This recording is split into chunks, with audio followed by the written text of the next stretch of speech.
Know how much fuel you need or may need. From the helicopter safety team. I'm Kenny Keller, creator of Helicopter Line Ground School. Welcome to day 189, Coffee with Kenny. And I want to hit the first one of the 7. And you know, we would think that running out of fuel would be something that wouldn't happen very often, but it does seem to happen an awful lot. Always carry enough fuel for unexpected situations. Ignoring minimum fuel reserve requirements is generally the result of overconfidence, which we know is a problem, lack of planning, which is another problem, or deliberately ignoring regulations. You know, the one thing I want to say about the whole fuel thing is something that I've witnessed over the years, and I'm really surprised at this, how many people don't time their fuel, okay? We know this is a big subject and there's a lot to fueling, and I'm going to keep it as simple as the one thing that I see people do commonly is just, oh, hey, I'm going to throw on 20 gallons and they fire up. Never start a timer. Many aircraft have a timer, either on the instrument panel, some have them on the radio equipment, some people wear a watch. I use the cheap old kitchen timer. This is what I like to use. I use this religiously. I never fly without it. And I never take a flight without starting the timer. I mean, I start it every single flight. And I guess I was lucky that I had some good people that trained me early on. I'll give you an example. Chris Hauser, that you've seen in our videos, did his private commercial in CFI with me, and now he's out in the helicopter world, and we had him, you know, for a weekend of interviews recently. When Chris was training originally, somewhere probably in there, I think in the private area, Chris had never worn a watch in his life. And I was harping on the whole fuel and timing the fuel and either wear a watch or use the timer. Chris went out and got a watch, started wearing a watch, and wears one to this day, 7 or 8 years later, and that all developed, or that all started when we were flying together, and I was always harping on fuel. And again, I just want to say I'm amazed at how many people just completely rely on the fuel gauge. We look at the fuel gauge, we use the fuel gauge, but your still number one thing you should be doing is timing your fuel. You'll know your fuel burn per hour, and unless the aircraft starts leaking fuel, if you know the fuel burn and you know how many gallons you got in it, you can always be verifying what's in the tank with what you put, or with the fuel, amount of fuel that you put on board. And this is something, again, I just, you know, a lot of people overlook and a lot of people do it, and that's great. But so many people I've run into, even the recent past, it seems like they just jump in and go, and they just always, oh, hey, yeah, fuel gauge says half, or fuel gauge says whatever. You use the fuel gauge, but you can't trust it. Luckily, in the Instrum, we got this beautiful stick, and I talk about it all the time. Factory stick. Bam, you dip the tank, you check it. I do that before every flight, and I do it after every flight, and I do it religiously. I use the stick every single time. I use the timer every single time. And for those of you that are, good job. If you have gotten laxed, maybe you better up your game on the checking the fuel and timing your fuel.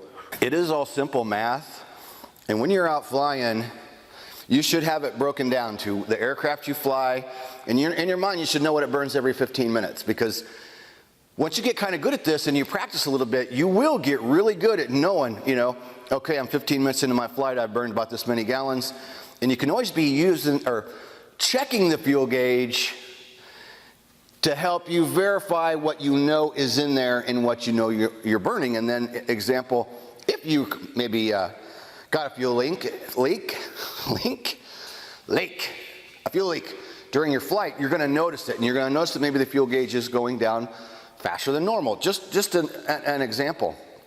I want to leave you with that thought today. You know, this upswing of helicopter accidents, that's what we're talking about right now. We're going to talk about in the next few days.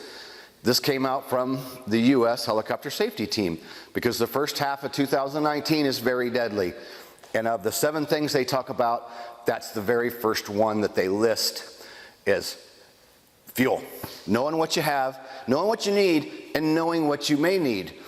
One thing that I think people run into, and I know I've run into it, when you're doing a cross country, you can do the proper planning, but then you go land at an airport, oh, the fuel truck's down, or their pump won't operate.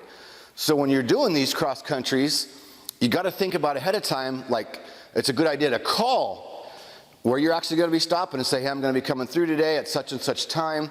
Just want to make sure your pumps are up today and make sure that there's going to be somebody there.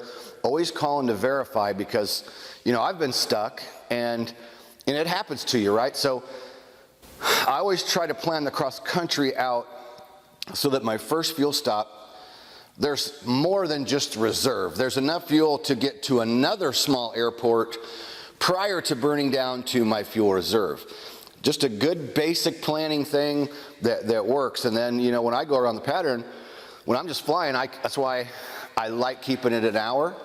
Not only is that the best for a student, but that way each time I have a system, we don't go full of fuel around the pattern. It just doesn't make sense. I know every time I'm running the same amount of fuel, and I know that if I'm on the dolly at about 5 minutes, 5 minutes, I know that I'm gonna have my 20-minute reserve in the tank.